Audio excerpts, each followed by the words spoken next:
Seja bem-vindo a mais um podcast Fala Comandante. Muito obrigado a você, família, que nos acompanha na TV Metrópole, canal 16.1, todas as manhãs de domingo, e você que está nos acompanhando no nosso YouTube. Eu sou o Anderson Borges, mais conhecido como Sargento Borges. Eu sou o Carlos Moreira, tô por aqui de novo. Coisa boa, hein? Rapaz, e o cenário novo, hein? Cenário novo, inaugurando hoje com uma das personalidades da Aspra, que está aqui para bater um papo conosco. Ela é assistente social, é nutricionista e cabo da Polícia Militar, da briosa Polícia Militar do Estado do Ceará. Tem 10 anos aí na atividade, 10 anos, e a atual coordenadora do biopsicossocial da Aspra, né? A Associação das Praças do Estado do Ceará. Eu tô falando de quem? A mulher empoderada, Cabo Leliane, minha querida parceira da diretoria executiva, uma pessoa que está à frente de 2 programas sensacionais em favor do nosso veterano e também das nossas viúvas. Depois, se dentro do bate-papo nós entrarmos nesse assunto, você vai comentar a respeito. É uma satisfação inenarrável ter ela conosco hoje, nesse cenário novo. Você, que é tão importante na nossa gestão Representar e Inovar, e tão importante a tantas pessoas que fazem parte da Aspra SE. Muito obrigado pela sua participação, e eu peço que você se apresente como você gostaria de ser apresentada a quem nos acompanha. Boa noite a todos. Obrigada pelo convite, primeiramente, né? E, assim, eu acho que já fui bem apresentado, eu acho que é isso. Eu tenho 10 anos de polícia, eu sou assistente social e nutricionista. E, assim, essa carreira toda foi dentro da polícia, me formei nas 2 faculdades enquanto estava na polícia. E aí venho construindo isso. É um prazer também fazer parte da diretoria da Aspra. Inclusive, eu sou a segunda mulher, né, da diretoria, que também é predominantemente masculina, assim como a polícia militar. E, então, assim, eu acho que ter uma cara, ter ali uma pessoa, uma mulher para representar outras mulheres, para levar as demandas de outras mulheres, eu acho que é sempre muito importante, né? Então, essa sou eu. E a gente vai construindo essa imagem que vocês levam de mim aí durante o bate-papo. Seja muito bem-vinda. Seja muito bem-vinda, e a sua imagem é muito positiva. Você tem a sensibilidade e o olhar de servir de uma forma muito mais acolhedora do que alguns marmanjos desta Aspra. Olha aí. E você é fundamental, juntamente com a nossa querida diretora, subtenente Maria, e outras colaboradoras que também prestam esse serviço de tanta relevância aos nossos associados dependentes da Aspra, em que você, paralelo a isso, também trabalha lá na... Vou ver se eu sei a sigla, sempre eu me confundo, é CSASR. Tenta aí. Isso, acertou de primeira. Olha só, o que significa essa sigla? Coordenadoria de Saúde, Assistência Social e Religiosa da Polícia Militar. Viu? Então ela trabalha lá e cá na Aspra, e ajuda as pessoas lá e cá. E juntando todos nós, estamos cumprindo esse propósito de servir e ajudar com muito amor e carinho os militares estaduais no nosso querido Ceará. Sim. E assim, eu estou há 7 anos na Coordenadoria de Saúde, né, na Aspra estou desde maio, desde dessa nova gestão. Na Coordenadoria eu estou há 7 anos fazendo esse trabalho, então já trabalhava com as viúvas, com esse acompanhamento de óbitos, de policiais enfermos. Então é um trabalho difícil, porque a polícia é muito grande. Os nossos policiais, eles não têm o hábito de... Aliás, a nós, enquanto cultura, né, ocidental, não nos preparamos para a morte. O senhor pensa em morrer? Não. Como é que vai ser Todo mundo acha que é imortal. Como é que vai ser a vida depois que o senhor morrer? Como é que vai ficar a sua família? E eu sempre chego, quando eu falo dos benefícios que a senhora oferece, eu comento do auxílio funeral e também do programa que é o Clube do Veterano, que em consequência vem o ressignificar. Aí eu sempre falo, e pessoal, nós nos vamos, por mais que você ache que não se vai, mas é algo que é certo, a única certeza que você tem na vida é a morte. Sim. Então, nós que cumprimos esse papel de representar e ajudar, servir, também iremos fazer esse trabalho de acolhimento da maior dor que a pessoa pode sentir, que é quando você perde um ente querido, especialmente aquele que está muito próximo. E existe dores que são irreparáveis, especialmente quando você perde um filho eu não me imagino perdendo filho. Eu já imagino perdendo minha mãe, porque é natural. A ordem natural das A coisas. ordem natural da vida. Como também eu sei que eu vou morrer. Né? Mas ninguém quer. Ninguém quer nem falar ninguém sobre quer, isso. Ninguém quer falar. E o que tem que falar? Que besteira. A vida, ela é curta. E por isso que a gente tem que viver intensamente, fazer o bem. Mas a Liliane, ela tirou então 3 anos de pedra antes de ir para CSASR. Foi, muita pedra. Pedrinha. Além de pedra, eu trabalhei viajando, que O que é pedra, meu povo? Você não sabe o que é pedra. Pedra é ficar um tempo razoável até não esgotar a pessoa, ficar em pé direto. Então, tirar a viatura, mas passar muito tempo em pé. Como ela faz um trabalho mais voltado a acolher as pessoas, vamos colocar no setor da saúde da Polícia Militar, então ela não está mais no ar-condicionado, está ali fazendo as visitas, né, nas residências e tudo mais, então ela não tira mais essa pedra em que boa parte da tropa está tirando, seja de manhã, de tarde, de noite, de madrugada, que é ficar realmente em pé e amassando aqui na coluna com aquele colete. olha que né, ainda que é o tiro, viu? sobrepeso. É porque tem é o forçado. tem né? os Que serviços negócio dos IS aí, serviços as extras compulsórias, né? Na obrigação. Sim, não pode esquecer que é polícia, né? Segundo os comandantes. Tá certo. É isso.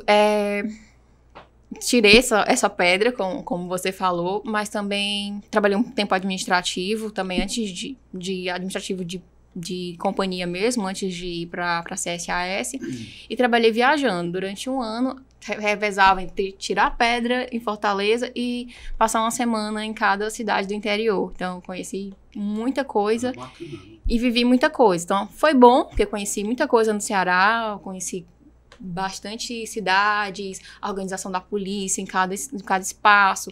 Então, isso foi positivo, mas também a gente ia sem saber o que a gente ia encontrar lá. Só vai. Às vezes, assim que a gente entrou, a gente nem sabia pra onde ia. Tipo, arrumava a mala, ia pro QCG e lá ficava sabendo lá que eu ligava pra minha mãe pra avisar pra onde é que eu ia. E, assim, isso aconteceu durante um ano. E, assim, falando da Liliane, antes disso, eu vejo que tem muitas meninas que tem assim, eu nasci pra ser polícia, né? Eu tenho sangue de polícia, eu quero isso pra mim. Nunca foi meu sonho. Nunca foi. A polícia foi algo que aconteceu. Vou lá ver qual é e... Foi atrás do emprego. E vamos foi ver. Atrás da estabilidade. Aconteceu isso comigo em 2001. Eu já contei essa história. Eu não tinha perfil nenhum, nem interesse em ser policial militar. Eu também não. E aí eu tava na fila, o cara comentou, era o último dia de inscrição. E aí lá na minha região do Sertão de Crateús tinha uma cultura muito equivocada e ilegal de comprar concurso público. O povo lá queria se enviesar nesse lado, uma pessoa queria me jogar nesse caminho. Aí sabe uma coisa, eu vou fazer o concurso da polícia. E aí eu também não vou repetir novamente essa história, mas eu vim fazer por fazer a prova também. Passei a noite na farra, no outro dia de manhã fui morto de ressaca fazer a prova da polícia e depois deu certo. Ele está humilhando as pessoas que se matam de estudar, né, para passar. Hoje está mais difícil. Hoje está bem mais concorrido, né? O meu concurso foi em 2000, né? Eu fiz o curso de formação em 2001. Hoje está difícil. Se bem que depois aconteceu a mesma coisa no vestibular, que eu fiquei em primeiro lugar e eu cheguei... É um prodígio esse menino. Né? E depois eu passei em outros 6 concursos, né? Então deixa quieto. Mas foi essa minha carreira de estudante, foi só até 2012. Eu sei que você já faz uma pergunta estratégica, mas eu gostaria que ela relatasse antes de ser policial militar, né? Então, um pouco da família, qual é a origem dela, ela nasceu aonde? Foi em Fortaleza? Foi lá nos Estados Unidos? Foi em qual cidade, né? Qual bairro dela? Então, um pouquinho da persona antes de vestir a farda da Polícia Militar. Certo. Eu estava até contando aqui pro Carlos, antes de você chegar, um pouquinho dessa história. Pronto, joga na cara e mostra para todo mundo que eu cheguei atrasado. Muito obrigado, viu? Imagina. É verdade, é verdade. Eu nasci na cidade de Moraújo, mas eu nunca morei lá. Mas é no Ceará?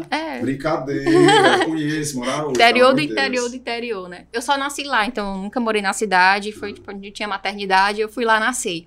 Mas a minha família, a gente se criou em Camusim.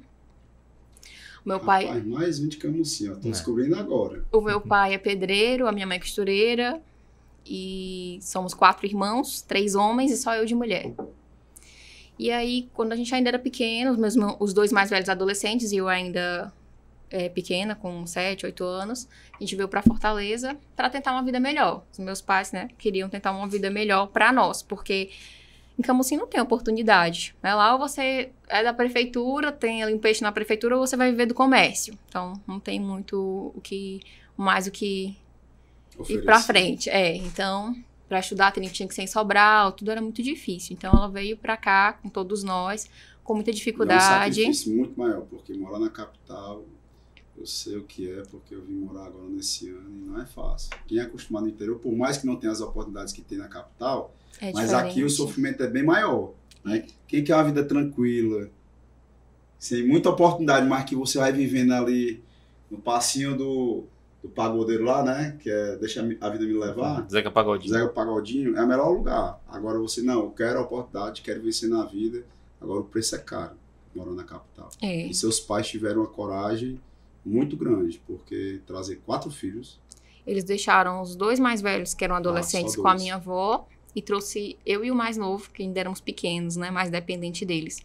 A gente veio morar numa casa cedida por um amigo do meu pai. Tipo, era uma casa que ele tava querendo vender. Não tinha... Era o piso de chão batido, não tinha reboco, não tinha nada. Tipo assim, vai lá, né? Tentar a vida. Qual bairro? Era no Quitino Cunha. E a gente veio morar nessa casa, e depois, assim que a gente conseguiu se organizar, que meu pai conseguiu um emprego aqui, de pedreiro, né, numa construtora, aí a minha mãe já trouxe meus 2 irmãos. A gente já veio, matriculou todo mundo aqui em escola pública, e já começamos a vida por aqui. Então, assim, foi tudo muito sofrido, sempre foi muito sofrido. A gente nunca passou fome, né, meu pai sempre trabalhou muito, minha mãe também, mas sempre foi sofrido. Tudo sempre muito regrado. Né? Muito regrado, só o básico em casa, então nunca teve muitas regalias, luxos de nada. Lazer também a gente não tinha, meus pais não eram muito de passear, nem à praia com a gente. Acho que eles vieram do interior, também tinham medo da capital. A condição. Né? A condição, não, a gente tinha uma bicicleta. Então, assim, a gente era bem em casa mesmo. A viagem era pro interior, nas férias, pra casa da avó, né? E foi assim, até a gente crescer e cada um tomar seus rumos, começar a trabalhar e conseguir um lugar melhor para morar. E a gente sempre morou de aluguel, mesmo meu pai sendo pedreiro, ironicamente, né? Nunca construiu a própria casa. Então a gente sempre morou de aluguel até eu entrar na polícia e ter condição de comprar uma casa para eles. Então foi até aí essa jornada, né?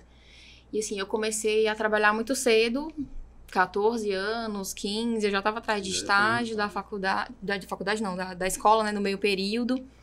E eu ia sozinha, me mandava no meio do mundo, minha mãe ficava preocupada porque eu era a única mulher, ela queria proteger ali na redoma. Aquela questão do interior. E eu queria ir embora, eu queria ganhar o mundo. Já era desse jeito. Era. Desse jeito. Com 14, 15 anos já queria ganhar o mundo. Era. Então, assim, cursos, eu sempre fui atrás de cursos de informática, o que tivesse que aparecesse que não fosse custo, né, porque eu não tinha dinheiro, eu tava fazendo. Aí comecei a estagiei na Cefaz, estagiei em um projeto social. Isso até eu terminar o ensino médio, eu estagiei o tempo todo. Vendia Natura, vendia Avon, vendia adolescente, vendia na escola para ter o meu dinheiro, para ter a minha vida sem estar dependendo tanto do meu pai, né? E também para ajudar. E assim, minha mãe, ela não queria, ela queria que eu fosse a filhinha. Embora que a gente tivesse aquelas condições, ela queria que eu ficasse dentro de casa. Era a única filha mulher, ela queria que os meninos fossem pra rua, que os meninos fossem trabalhar. Porque foi da forma que ela foi criada, talvez, né? Aí, você não falou o nome dela nem do seu pai. Minha mãe é Eliane, meu pai é Valdemir. E aí, foi assim, eu sempre fui, mas eu me botar no mundo, sempre foi assim. Terminou o ensino médio com quantos anos? Com 17. 17, igual eu. E aí, eu terminei o ensino médio, não passei de primeiro na faculdade, eu disse, vou trabalhar. E ela disse, não, você não vai, você vai ficar em casa, você vai estudar, que eu digo, eu vou trabalhar. E aí, eu fui trabalhar na Contax, como telemarketing. Operadora de telemarketing. E ela também não queria. Ativo ou passivo? Era passivo. É passivo, né? Explica isso. Eu recebia ligações. Porque tem recebia ou ligar. ligar. Encher o saco do povo, né? Aqui o povo enche o saco dela. Entendi. Então, eu fui trabalhar de telemarketing contra a vontade dos meus pais. Nem meu pai queria, nem minha mãe, mas sempre era ela que assim, no meu pai, né? Não deixa, não. O meu pai É a já... princesinha de casa, tem Era. que ficar em casa só estudando. Era. E assim, mas já o meu pai, ele não me regrava tanto. Ele dizia, o que você quer, então vá.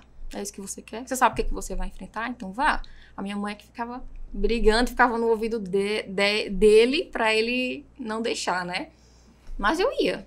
Trabalhei 1 ano e 9 meses na Contex. Saí de lá no dia que eu achei que não dava mais, tipo, não, tô cansada. Pedi minhas contas e fui embora. E já no outro mês comecei a trabalhar em outro lugar. E aí foi quando eu passei na faculdade.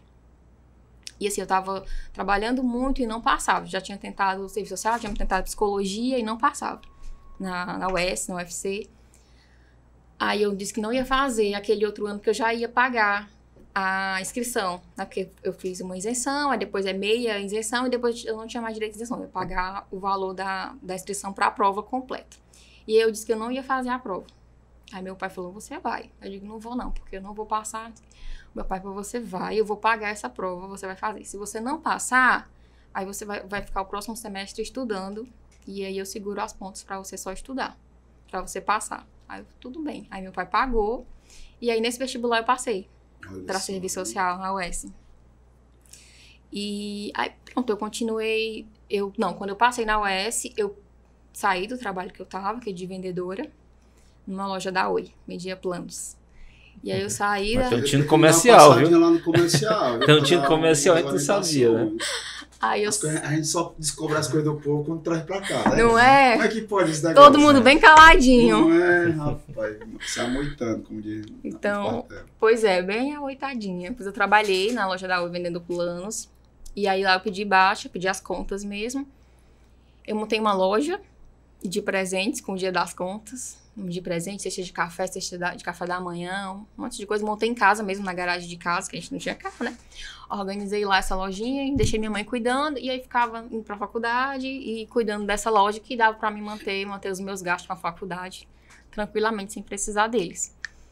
E pronto. Aí quando eu tava no 5º semestre de serviço social, um amigo meu foi lá em casa, amigo de infância, estudou comigo um bom tempo.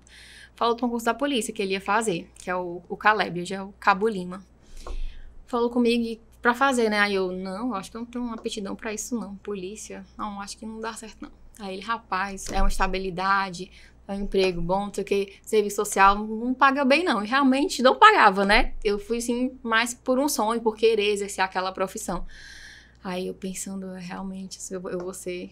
falida quando eu me formar. Salário do assistente social, R$2.000. Tô lascada. Aí... Quanto era o salário do soldado da época? Lembra ou não? Não me lembro quanto foi que saiu no edital. Mas era mais que o assistente social. E aí, eu resolvi fazer. Já tinha saído o edital. Ele falou, já saiu o edital. Se inscreva. Ele, vou te mandar o link. Aí eu, tá certo. Era mais que assistente social, tinha estabilidade, autoridade e arma na cintura. Aí eu, será que a princesinha da mamãe tem aptidão pra isso, né? Pra ir pra polícia? Aí eu, vamos tentar. Mas não era mais magra do que é hoje, não. Era bem mais magrinha. Era só o palitinho assim. Bem magrinha. Verdade, bota essa pistola aqui, já ia logo pro lado. Terminei o curso de formação, eu pesava 50 quilos. Hoje eu peso 67. Caramba, 50 quilos. 50 quilos. O peso de um saco de cimento, carreguei muito cimento. Bem magrinha. E aí, quando eu falei pra minha mãe que ia fazer, ela pulou bem ali, né? Aí já é demais. Tu querer trabalhar uma coisa, agora querer ser policial, me ajude, pelo amor de Deus. É demais, por favor. Vai não. Vai não, minha única filha mulher vai ser polícia, vai não.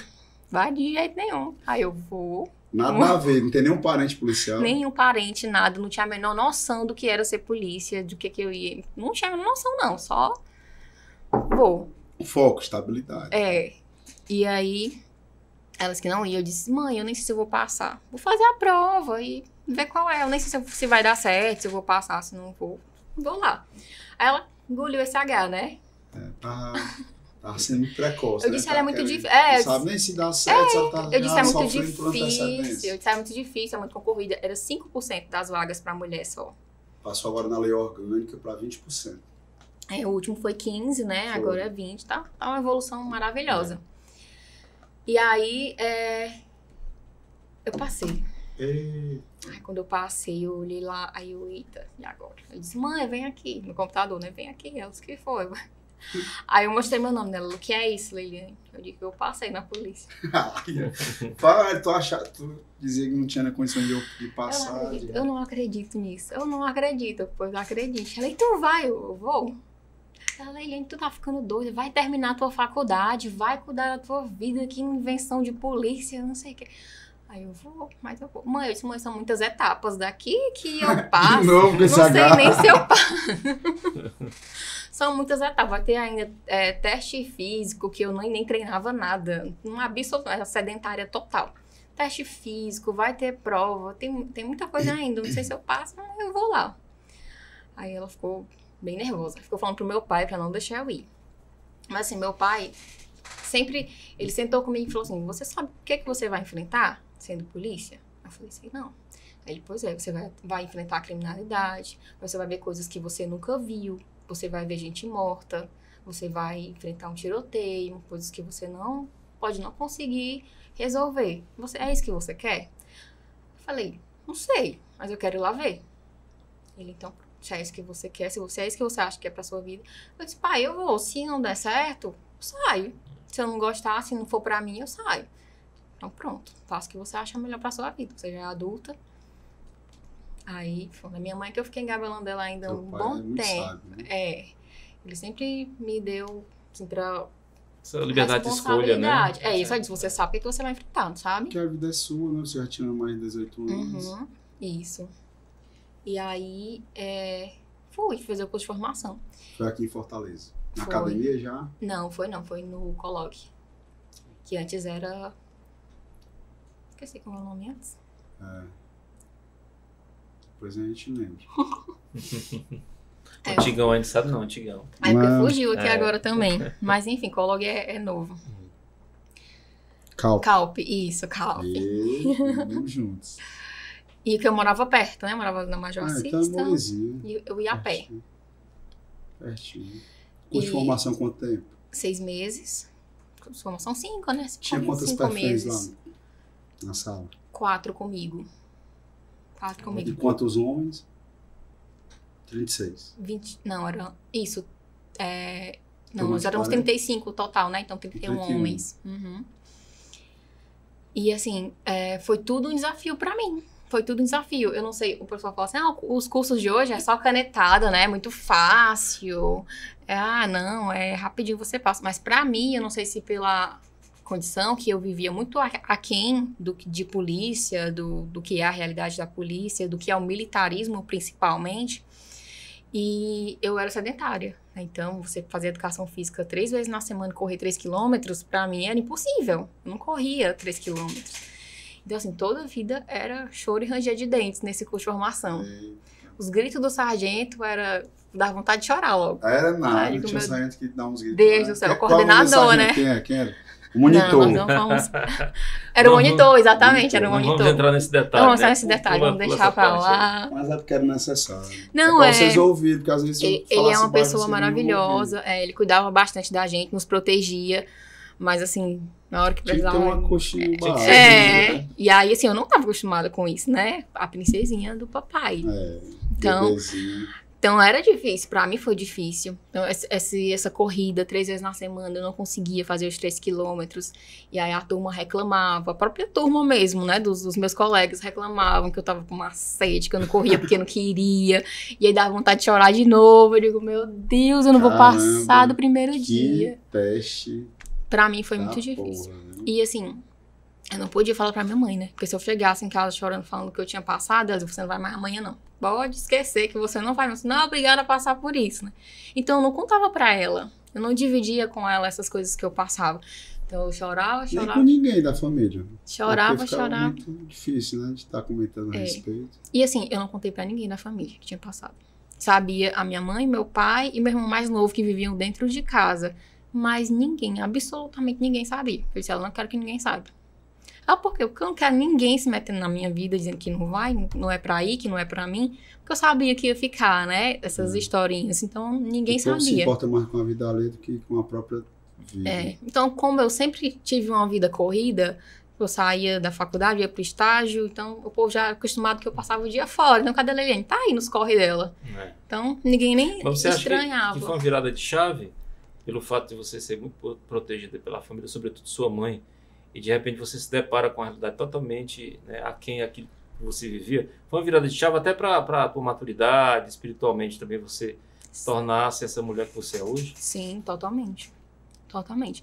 Assim, eu sempre fui muito do que eu sou hoje, né? Com relação à personalidade, a lutar pelas coisas que eu quero, a me impor. A sua essência permanece. Mas muitas coisas com relação ao amadurecimento, com certeza. A polícia é uma ótima escola, quando eu falo né? mais para a questão da superproteção, né? Que a maioria das mães tem isso. Sim. E aí houve uma quebra. Como Totalmente. você bem relatou, se você chegasse em casa e tua mãe já ia dizer, amanhã você não vai.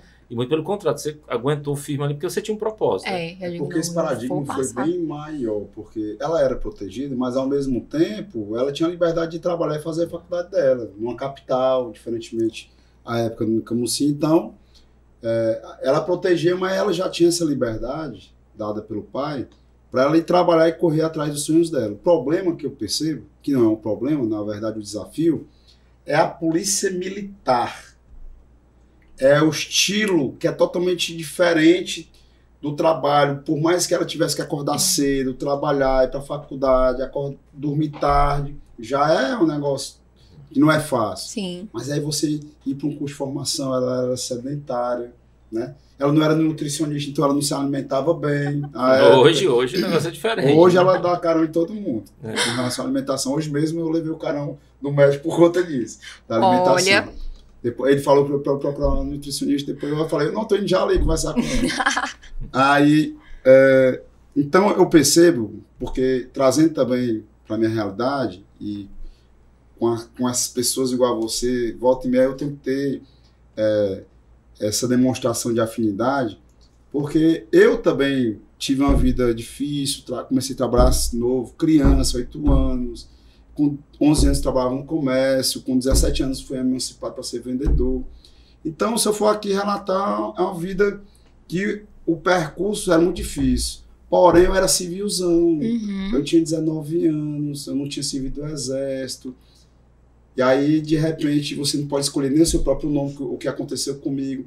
E aí eu era cotado como enxador, ponderador, que eu não sabia nem o que era ponderar. Depois que eu vim saber o que é questionar, e eu questiono até hoje. Ou seja, a minha essência permanece. Mas a polícia, ela me deu uma pancada grande. Eu só vivia preso no curso de formação, Carlos. Tinha sexta-feira, era SSD, sexta, sábado, domingo detido. Porque SSD foi ótimo. Era. Toda sexta-feira tinha a tal da Dolorosa. Eu acho que a época dela não teve, não. A Dolorosa era o quê? Era pegar o xerife, as anotações de segunda a sexta de cada um. Aí tinha toda a besteira do mundo. Tinha até peruca no nariz. Ó, tu tá anotado que tu tem peruca no nariz. O que é isso? O cabelo do nariz estava saindo. Peruca no nariz. Aí tava anotado. E você ficava pernoite por conta de uma besteira dessa. À época, eu ficava extremamente revoltado. Depois você fica vendo que é uma resenha. E tirava o serviço. Então tudo aquilo ali para mim foi muito novo também. Mesmo eu sendo homem, e eu não era... o príncipe da mamãe, eu era de rua e apanhei muito na rua, inclusive, os neguinhos dando piso em mim, porque eu ficava me entrosando com o povo. E então, mesmo assim foi difícil, né? Pois então eu já estava muito assim, com muita pancada, não tinha pai, e brigava na rua, já trabalhava muito novo. Mas mesmo assim eu sofri o impacto do militarismo, não era só de ser policial. Isso. Porque a época eu falei, depois da formação para o meu monitor, que hoje é Tenente R. Pereira, você não quer falar o nome do seu, eu falo, ele está lá na Casa Militar. Tenente R. Pereira, que ele era sargento à época, e hoje o Tenente Coronel Figueiredo, que era o coordenador. Depois que terminou o curso de formação, eu já estava formado, eu achava que eu podia falar o que eu queria, mesmo sendo militar. E eu falei, não estava preocupado com isso. Eu falei, olha, nós tivemos uma formação de 7 meses, só de acordo, vocês só lembraram de obrigar a gente a fazer faxina, muita ordem unida. Mas esqueceram de nos formar a ser policiais, porque foi muito pouca abordagem, nós efetuamos só 20 disparos, sabe? Não teve realmente o trato técnico para nos preparar para ir para a rua, defender a sociedade como profissional. Não, era só aperto, acoxo, e aí você vai muito imaturo para a rua e acaba tendo situações complexas que você não vai estar preparado.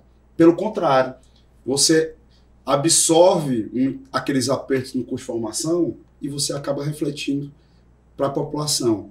Algo que não acontece mais hoje. Então, eu sofri muito com relação a esse obstáculo que eu tive, como outros também, e aí eu fico imaginando você, né? Porque não é fácil. Eu, no início, nos primeiros serviços que eu tirava, eu ficava ali ainda meio que perdido.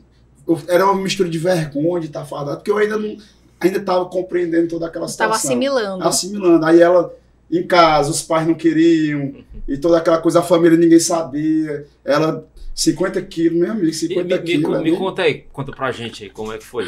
Depois que você estava fardada, pronta para... Sim, aí terminou o curso, depois de muita dificuldade. Como foi que a família reagiu nessa época? Formatura e tal. As pessoas, a família souberam, né? Ficou todo mundo assim, sério? Polícia, Leiliane, Nada a ver, sério? nada. Aquela maguinha, não tem nem... Aquela paleta. E a faculdade? Eu não tranquei a faculdade durante o curso de formação, então eu saía de lá, eu ia pra aula lá no Itaperi de ônibus.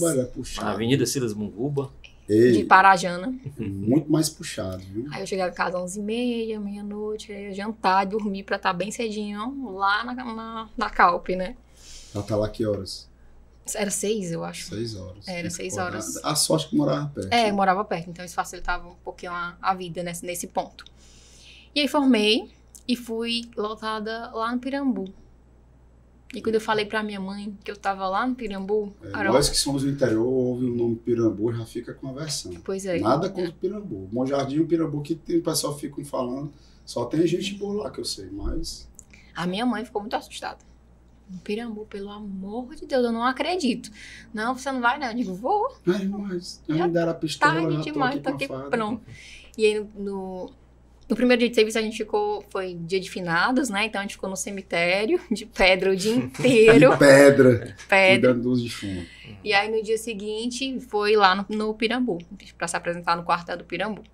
E aí, era eu me fardando e ela chorando, desesperada, perto de mim, né? Meu Deus do céu, não basta entrar na polícia. No primeiro dia de serviço, doeu o jeito. Aí eu tava com muito medo. De que eu não tava com medo, é mentira. Eu tava com muito medo. Eu não sabia o que eu ia enfrentar. Era algo novo na tua vida, o que ia ser, o que eu ia enfrentar lá, como é que ia ser isso.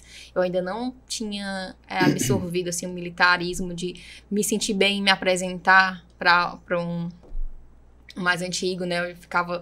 Tipo, eu não vou saber me apresentar, eu não vou... Só no nervosismo mesmo, 23 anos. E aí, mas foi.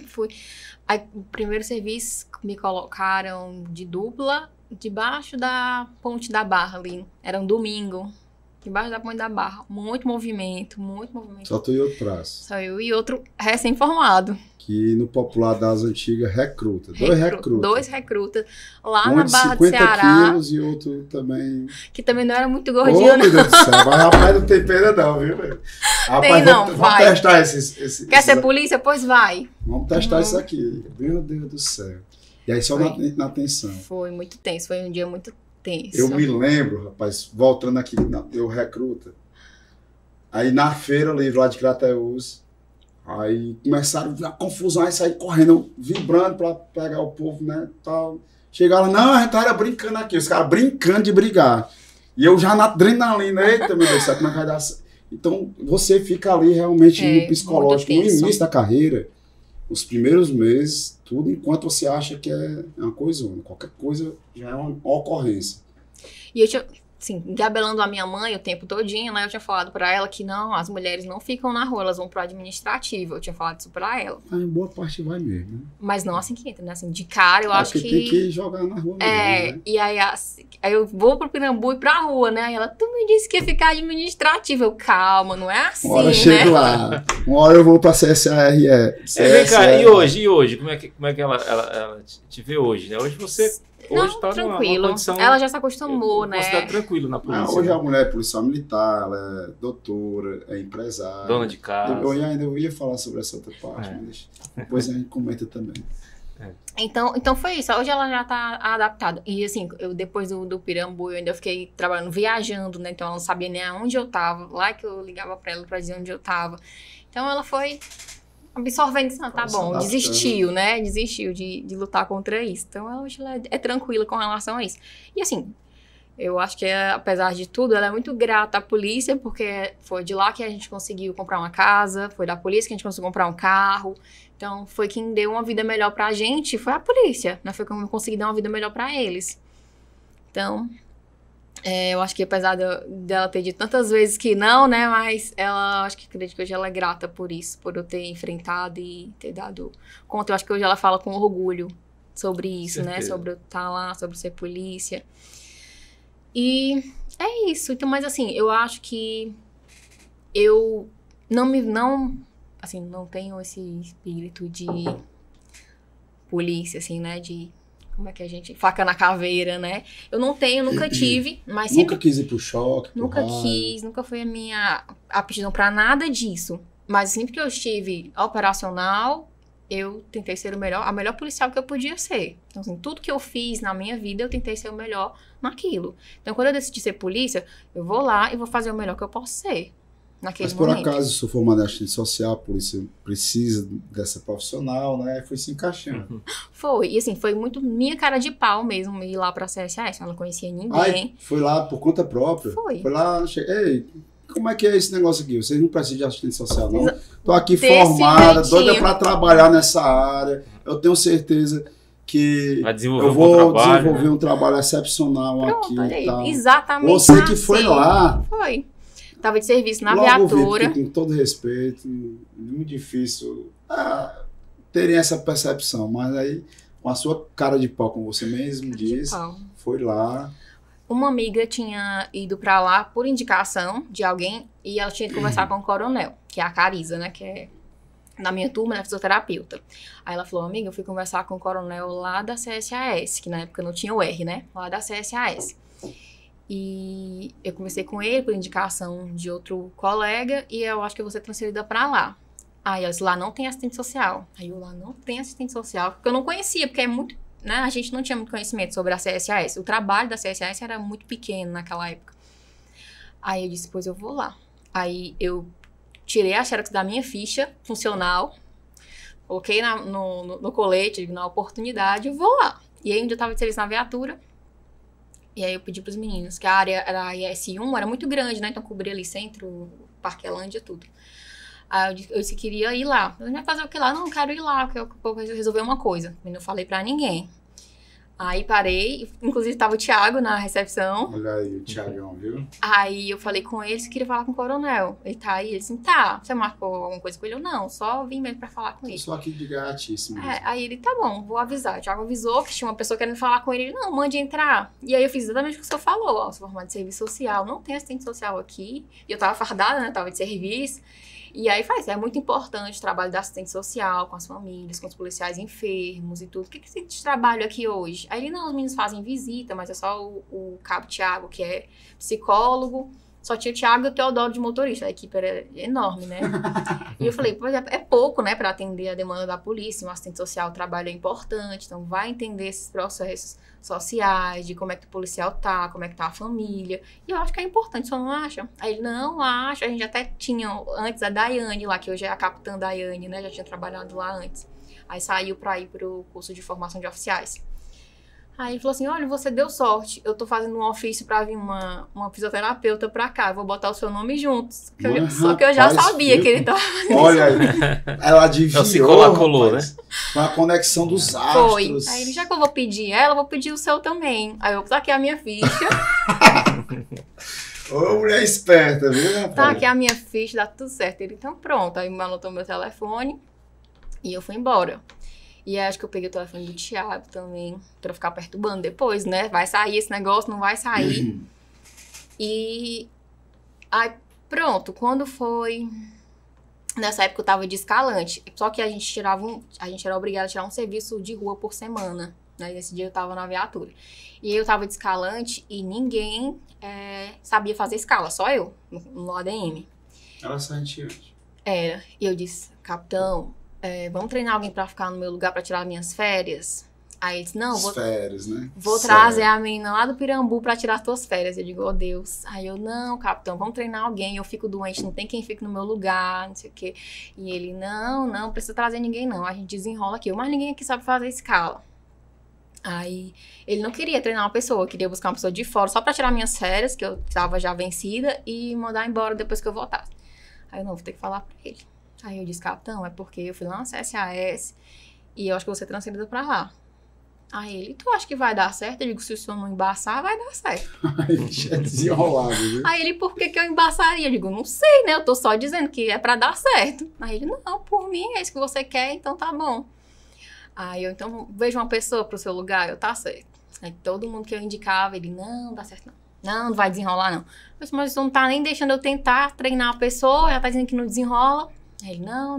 Eu quero até hoje Major Rodrigues, que tá na CETIC. Aí ele, minha última cartada, fulano, o senhor vai querer, eu não tenho mais outra opção. Então, minhas férias são vencidas, a qualquer momento sai a minha transferência. Ele, tu acha que isso vai dar certo mesmo? Eu tô lhe dizendo que vai dar certo. Pensamento positivo. Aí ele, então tá bom. Aí a gente treinou, foi o Pinho, e aí deu tudo certo. Rapidinho ele pegou a escala, desenrolado demais. Tá até hoje trabalhando com o Major Rodrigues. E aí pronto, ficou no meu lugar, tirei minhas férias. Na metade das férias saiu a minha transferência. Aí eu, pô, demais, tá ótimo. Aí fui pra lá. Tudo friamente calculado. Tudo friamente calculado. Deu tudo certo. Aí foi também no mesmo período que eu passei em nutrição. E aí, ótimo, vida nova, lugar novo, tudo novo, bora lá. E aí comecei uma nova faculdade. Você não migrou? Você fez uma faculdade de assistência social e aí, de repente, foi fazer outra... Foi. Por quê? Porque, às vezes, você quer fazer uma graduação, vai se especializar naquela... E pós-graduação, mestrado e tudo mais, não, aí você já foi para outra. Sim, por quê? Porque o serviço social, ele não me dá a oportunidade de trabalhar para mim. E eu queria ter uma profissão, ser um profissional liberal. O feeling empreendedora. Então eu falei, não vou conseguir. Aí eu pensei, não, mas eu posso...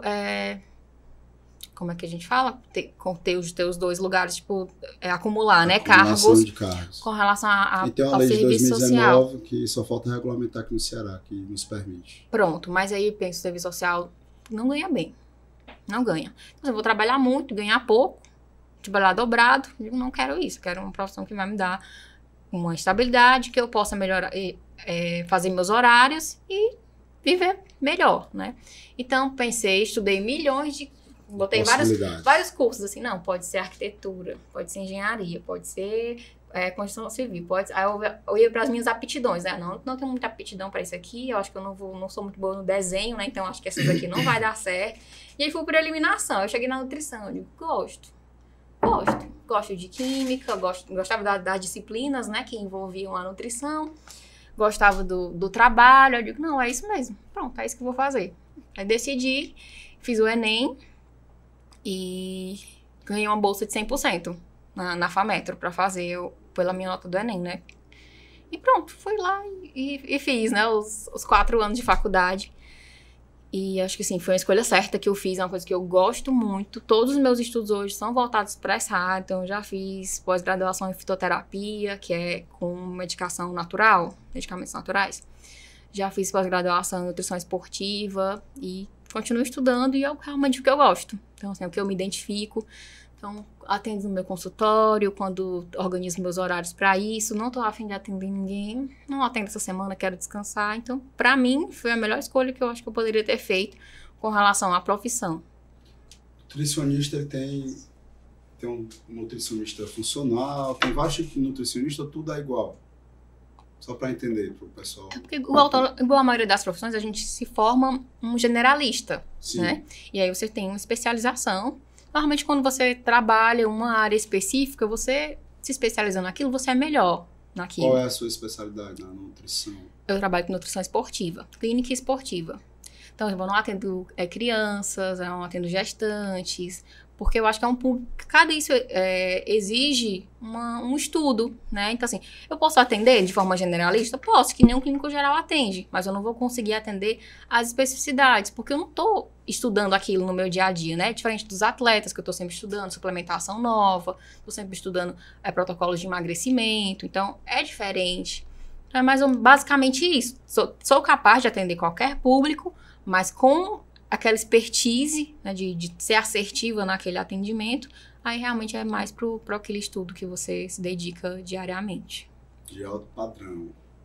Então, eu estou aguardando o senhor no consultório, viu, inclusive. Pois é. A consulta demora pelo menos 1 hora, porque ele quer me dar 10 minutos pra... Ó, a gente tem 10 minutos, dá pra atender agora outros sem condições. Não, 1 hora. Fui no médico agora, um check-up geral, né? Check-up geral. Porque minha consulta é pro ISEC. Aí ISEC é rápido. 1 hora é particular, normalmente, né? E é de alto padrão, a consulta deve ser muito cara. Diferenciado. Quer fazer a propaganda aí da clínica? A gente tem o espaço Humanize, que fica na Pinto Madeira 437. Então, estou lá como nutricionista, atendendo. E lá também tem as especialidades. Tem psicólogos, tem pedagogos. Então, é um espaço co-work para profissionais. O que é co-work? Gostei aí, viu? Assim, traduz para nós que somos meio de matuto, não conhecemos. É um espaço em que as pessoas alugam e dividem com outros profissionais. No caso, lá são salas. E aí, assim, são 7 salas... Chega um psicólogo, eu vou precisar só de 1 hora porque eu só tenho um paciente. Então, depois de mim, outro psicólogo vai atender. Mais tarde, um nutricionista vai atender na mesma sala. Então, é um espaço compartilhado de trabalho, é um co-work. Ah, tá certo. Obrigado. Isso é mais em conta também para vocês, né? Muito. Sai muito mais em conta. Pessoal, eu me formo, tenho que montar uma sala. Aí eu vou pagar o aluguel da sala, a internet, a água, a luz, um funcionário para ficar na recepção. Aí vou manter a limpeza, a organização do espaço, os materiais, tudo em dias. Isso é muito dinheiro, né? Num espaço co-work, não. Você vai lá, paga a sua hora de atendimento, você atende, tem cafezinho, água, uma pessoa na recepção, o banheiro tá limpo. Que tá muito comum hoje também para esses profissionais, né? Psicólogos, nutricionistas, ter esse espaço compartilhado, né? Agora, nos fala um pouco, eu vou voltar um pouquinho em relação como bem vocês falaram, a pedra, né? Teve algum momento... durante aqueles 3, 4 anos que você passou lá na ponta, que algo que te chamou a atenção, que marcou aquela tua passagem na rua? Na Polícia Militar, alguma de maneira geral, uns 10 anos. Estou pensando aqui em algum caso de ocorrência, é isso que tu fala? Quer que você traga uma ocorrência, tiroteio. Não necessariamente, não, às vezes um salvamento, né? Algo assim que marcou na tua história durante esse período, né? Então, eu acho que assim, o que mais marcou na polícia, o primeiro praticamente, não foi nem achado de cadáver, né? Porque tinha acabado de acontecer o assassinato de um rapaz praticamente na nossa frente, né? Eu acho que foi a imagem mais difícil de lidar. Eu tinha acabado de entrar na polícia, você já assiste ali um assassinato quase porque a gente tava assim lá na Praça do Carlito, a gente tava do outro lado da praça, o rapaz foi assassinado no outro lado. A gente só atravessou a rua. Tinha ouvido os disparos. Isso, e a gente foi pro sentido dos disparos, né? Só um carro passou atirando no cara que tava na rua. E, enfim. E aí, essa foi, acho que, a cena mais marcante. Assim, foram 14 tiros na cabeça. Então, tava um negócio, um estrago. Não adiantava nem dizer assim, vamos socorrer. Não, tava um estrago mesmo. Então, acho que foi uma cena muito forte pra mim, pra lidar de primeiro, assim, já acabei de chegar. É isso que você quer ver todos os dias da sua vida? Lembrou logo do seu pai. Né? Lembrou logo do meu pai. E depois, eu acho que todas as vezes, depois isso ficou mais naturalizado, a gente achar um corpo, chegar a uma ocorrência com morte, a gente já não ficava tão impactado. Mas sempre me impactou muito quando as mães chegavam ao local. Às vezes eu sempre ficava rezando pra a gente ir embora antes de chegar uma mãe ali chorando. Porque é algo que sempre mexeu muito comigo. Uma mãe chegar e ficar chorando em cima do cadáver do filho. Né? E assim, porque ela não tem culpa, né? Às vezes o filho estava realmente no mundo do crime, mas uma mãe sempre quer que seu filho mude, que ele melhore, que ele, enfim, saia daquela vida. Então, acho que é uma pessoa que sofre a vida toda, né, com essas situações. Então, é algo que sempre mexeu muito comigo. Foi todas as vezes a ocorrência que chega uma mãe chorando em cima do cadáver de um filho. É pesado. Agora vamos falar de coisa boa. Vamos falar dos projetos aí que você está desenvolvendo lá na Aspra, né? Que é interessante demais. A gente começa pelo Ressignificar ou o Clube dos Veteranos? Ela que decide. Vamos falar do de forma bem simplificada, né? Porque na verdade é um projeto que se transformou num programa que está em desenvolvimento, né? Que você é a pessoa que está capitaneando, né? Está à frente como uma pessoa que conhece muito da causa, tem a parte técnica, mas também tem a parte humana que você tem muita propriedade. Então, tem um programa Ressignificar, que é das viúvas e pensionistas. E assim, o Ressignificar surge da vontade do Sargento Borges de cuidar dessas mulheres, né? Porque o convite que ele me fez foi já esse: eu quero que você cuide disso aqui. Então, eu parei para pensar, eu vou pensar em alguma coisa que possa ser feita por essas mulheres. E aí, assim, muita coisa do que eu penso pro projeto é o que eu já percebo do dia a dia, né? Da minha vivência de CSA-SR. O que essas mulheres passam, quais são as dificuldades iniciais, o que acontece depois, porque tem fases, né, desse luto. Então, algumas coisas que eu incluí foi pensando nisso, na minha vivência, e outras eu quero construir com elas, porque às vezes o que eu penso pra você não é o melhor pra você, não é o que você acha que é o melhor pra você, né? Então, eu não quero que seja um programa que com o tempo se torne obsoleto, que ninguém queira participar, que fique ali, existe, mas não tem ninguém engajado, não tem ninguém atraído pelo que o programa tem. Então, eu quero realmente que ele seja um programa que funcione, que as mulheres se sintam acolhidas e que elas vão realmente até lá. Então, por isso que a minha proposta, além do que está previsto, é que elas construam também, né? Então, elas têm um perfil de mulheres que a gente possivelmente vamos dividir depois em grupos diferentes por perfis. Mas hoje, ele começa como um grupo de mulheres que estão umas enlutadas há pouco tempo, outras já são viúvas há bastante. Então, é um grupo de fortalecimento de mulheres. No primeiro encontro que nós fizemos, eu percebi muito isso. Acho que são 15, 20 anos já que o marido partiu, elas já conseguem confortar as outras, dizer, vai passar, mas chore, mas vai passar. E aí a gente tinha tanto essas mulheres, como teve recente, que tinham falecido há um mês, que estavam ainda... Falar do marido era choro, né? Então, iniciamos com esse grupo de fortalecimento, que eu acho que já é de grande valia para elas, porque elas se sentem abandonadas. Elas acham que o marido delas dedicaram a vida toda à polícia, a uma corporação, e quando ele partiu, elas são esquecidas. O marido dela saiu de casa para ir cuidar da sociedade, e quando ele parte, ninguém se importa com a família dele. Então, essa fala é delas, eu escuto delas isso. Então, a ideia é que a Aspra possa ser essa mão que não deixa elas se sentirem desamparadas e fora da família polícia, né? Elas são parte da família, os filhos são parte da família polícia militar. Então, a minha ideia é essa, que elas continuem se sentindo parte, que elas continuem se engajando e se fortalecendo, né, enquanto mulheres, que elas possam ver uma outra... que elas possam ressignificar suas vidas, né, sem os seus cônjuges.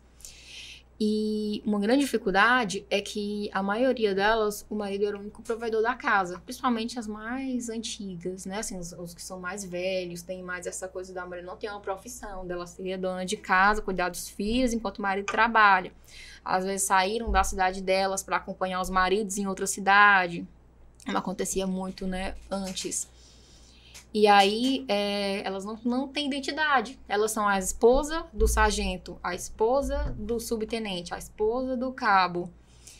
E elas precisam agora criar uma identidade. E é aí que começa o nosso trabalho, que eu vou querer tanto trabalhar com elas, uma nova... Ou empreender, se for o desejo delas, ou começar uma nova profissão mesmo, de voltar a estudar, de recomeçar com a idade que seja, desde que ela acha que realmente é possível. Né? Então, além desse grupo de fortalecimento, onde a gente vai trabalhar a psicologia, onde a gente vai ver quem então não está conseguindo superar esse luto, para a gente dividir em um grupo de terapia e conseguir trabalhar isso com elas. E, enfim, construindo essa rede de apoio e conseguir dar a elas esse novo significado na vida. Acho que a ideia principal é essa. Bacana. Sensacional. E vai longe porque é algo que está sendo construído, está tendo o apoio da presidência, da diretoria executiva da Aspra, então o resultado ele vai vir de uma forma bem bacana, bem positiva, né? Lembrando que a responsabilidade, né, não é só da Leliane, é de todos nós que fazemos parte da gestão, dos representantes lá na ponta. Nós temos uma pessoa que já fazia esse trabalho de uma forma mais avulsa, que é o Agnon, lá no Juazeiro do Norte. Então, essas peças elas vão se encaixando e fazendo com que esse acolhimento, essa atenção especial às viúvas, elas sejam efetivadas, né? Como eu sempre falo, desde o início da maior dor, da perda do seu cônjuge, da parte psicológica, da parte assistencial, até a parte de você ter a sua pensão, a sua garantia de salário mensal, que era do esposo e é direito dela obter. Então, todo esse processo de encaminhamento laboral, que ela possa ter o seu autoconhecimento e buscar ver o que ela pode se desenvolver e desenvolver através de algum tipo de trabalho que ela reconheça que ela tem a aptidão para aquilo. O São José Guinom, né, já tem um grupo de mais de 50 mulheres lá no Cariri, que é maravilhoso. Eu estou no grupo com elas. E a gente já aproveitar que o grupo já existe, é bem já engajado, para a gente já começar lá a montar o primeiro encontro de lá, presencial, para já se conhecerem pessoalmente, já ir engajando com o que a gente tem na região de apoio, principalmente a rede SESC, né? E a gente vai começar esse trabalho por lá, já que já está bem encaminhado. Aí depois a gente vai vendo com os outros representantes e o que a gente vai fazendo nas outras regionais. E tem, por fim, de forma bem objetiva, vamos lançar em janeiro. Já fica o convite, né, para os nossos veteranos. Em janeiro a gente vai lançar o nosso Clube do Veterano, que a ideia acaba sendo um pouco parecida, né? Não deixar esse público sentir-se fora da instituição, sentir-se abandonado. E assim, a gente tem uma recorrência muito grande de suicídios, de alcoolismo nos nossos veteranos. Isso falo de CSASR, né? De vivência de CSASR. Então, assim, é um público que a gente precisa acolher. Então, o Clube do Veterano vai engajar esse pessoal, vai fazer encontro com eles, vai fazer eles se sentirem ativos, vai colocar eles na ativa com relação à atividade física.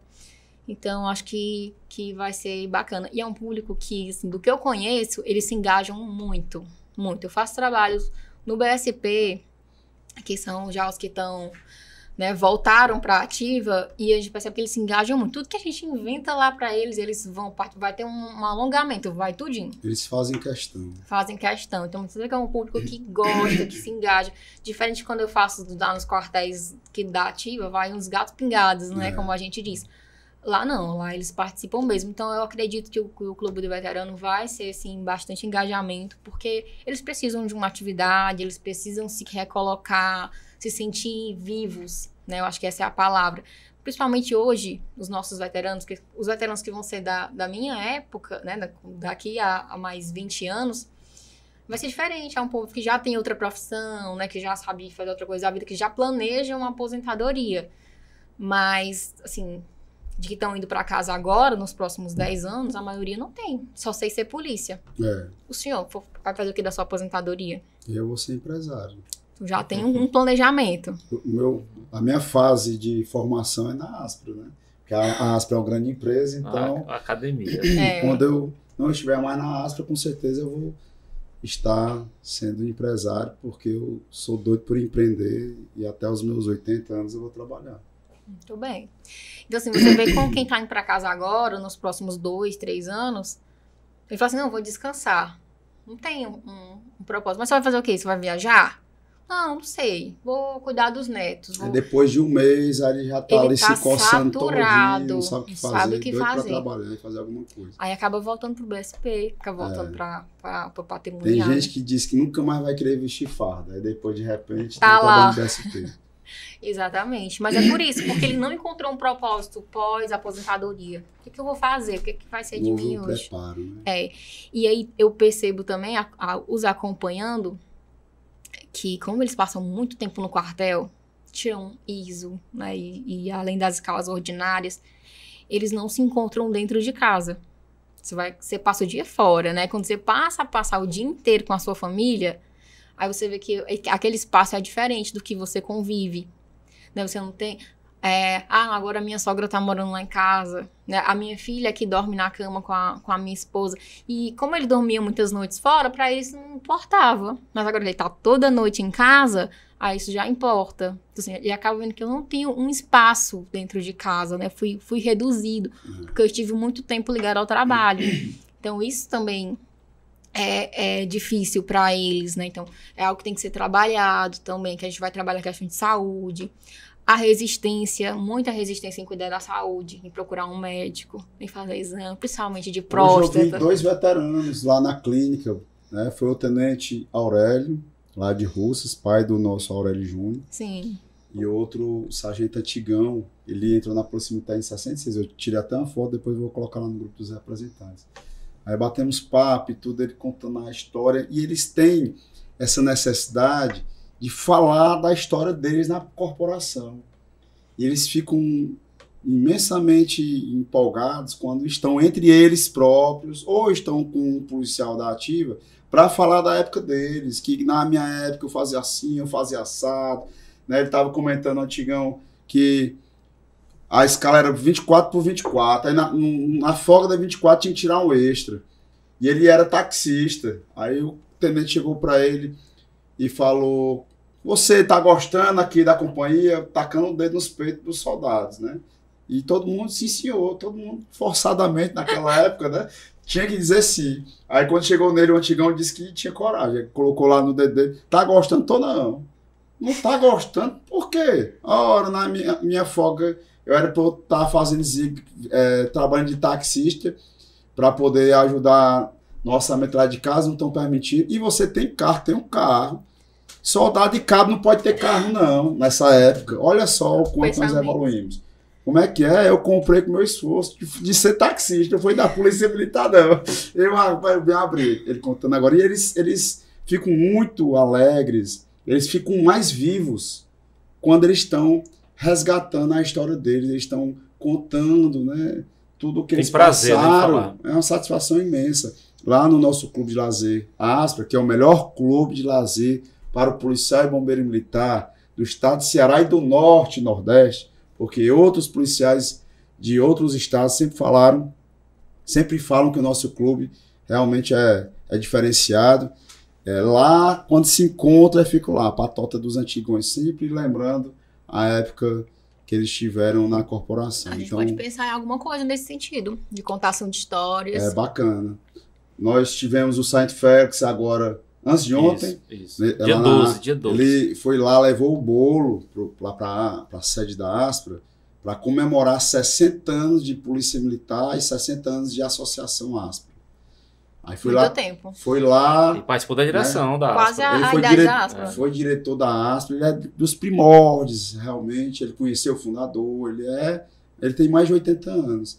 E ele comentando, né, do orgulho de ser associado, fizemos um vídeo, tá lá, viu? Aspra Ser Oficial no nosso Instagram. E ele depois foi entrevistado pelo Carlos Moreira para falar um pouco da história dele, da Polícia Militar e da antigo Centro Social de Cabos Soldados, né, que hoje é a nossa Aspra. Então, é fantástico quando você para ouvir tantos relatos que foram marcantes para ele, e é tão importante para ele ter alguém para ouvir.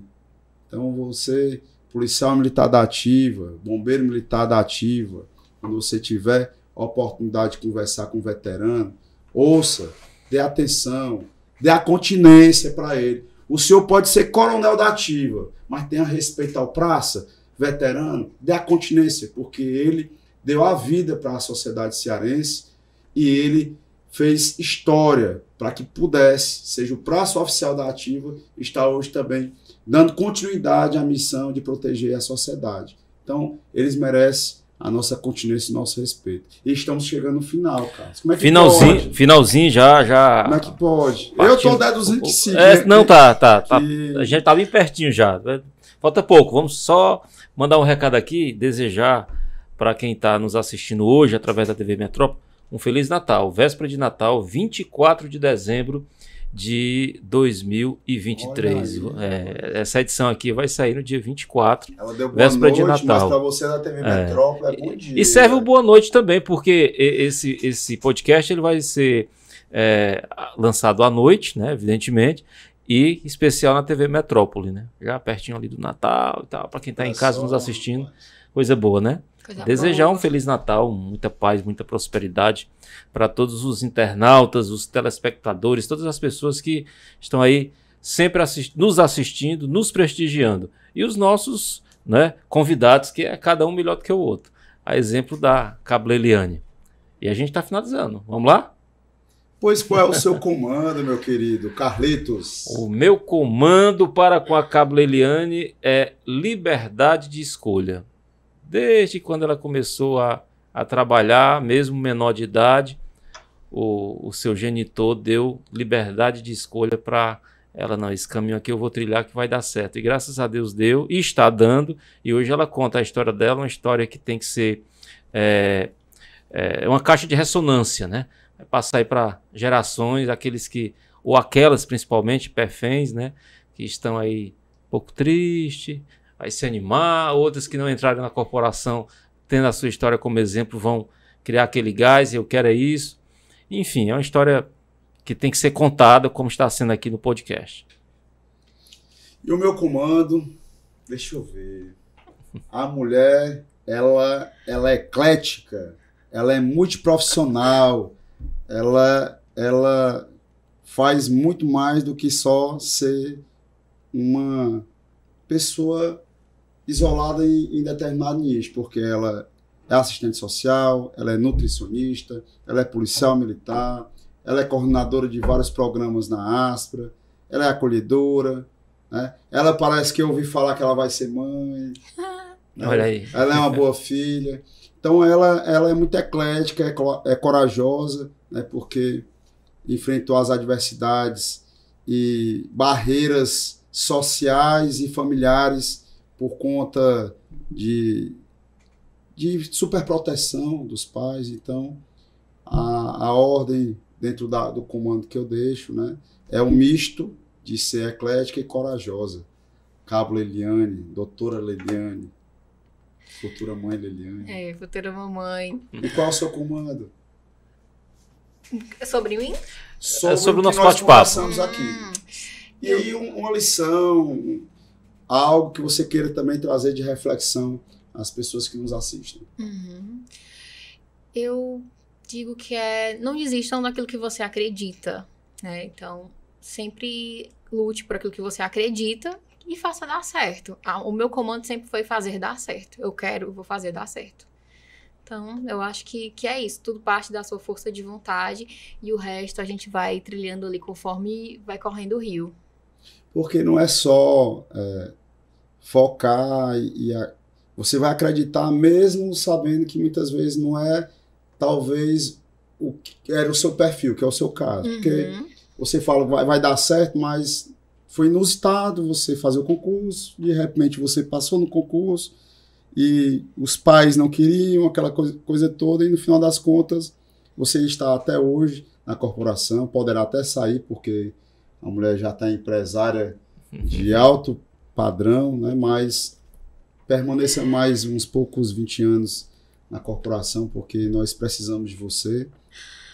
Mas de toda forma... Eu garanto pelo menos o fim do seu... mandato. Na Aspra, como meu compromisso. Aí né? depois a gente vê o que a vida vai propor. Mas eu sei da sua competência, do seu afinco em acreditar, em fazer acontecer. Né? Fazer acontecer. E como eu disse, fazer acontecer, mas sempre observando para onde corre o rio. Né? A gente não pode também ser rígido. Nem aleatório, nem rígido. Você vai seguindo ali dentro dos seus princípios e de novo vou fazer, e aí você vai fazendo dar certo do jeitinho que a coisa vai acontecendo, você vai transformando ali a sua realidade como dá. E sim, sou muito feliz em todas as minhas escolhas, não tenho assim me arrependimento nenhum de nada, de ter entrado na polícia, de não ter escolhido outra coisa, de não ter estudado para outra coisa. Você fez serviço social e abandonou assim, né, porque só trabalho com isso na polícia, nunca exerci fora. Mas, assim, tudo que eu fiz faz de mim quem eu sou hoje. Então, eu gosto da pessoa que eu sou hoje, da pessoa que eu me tornei. Então, acho que tudo isso foi o curso que eu trilhei. Então, assim, sou muito grata por tudo e farei tudo de novo. Pois parabéns por tudo que você realizou e ainda irá realizar. A minha continência e respeito a você, Cabo Leliane. Muito obrigado por estar conosco também, no mesmo propósito de ajudar e desenvolver esse trabalho na Aspra CE. E você, gostou? Você não falou, Carlos Moreira. Tem que curtir, comentar, compartilhar. É porque a gente começou um pouco atrasado, sabe? Por uma certa pessoa. Acionar o sininho muito rápido, né? Para você receber as notificações aí no YouTube. Você que está aí na TV Metrópole. Você, com certeza, tem internet. Vai lá no Instagram do Fala Comandante, da Aspra CE, do Sargento Boy 190, né? E também acompanha nosso YouTube, Fala Comandante, curte lá, aciona o sininho para ver todas as gravações que nós fizemos com pessoas que assumem protagonismo na sociedade cearense, que fazem a diferença real, pessoas que têm histórias inspiradoras igual a Leiliane. Muito obrigado e até a próxima. Minha continência e respeito a todos vocês.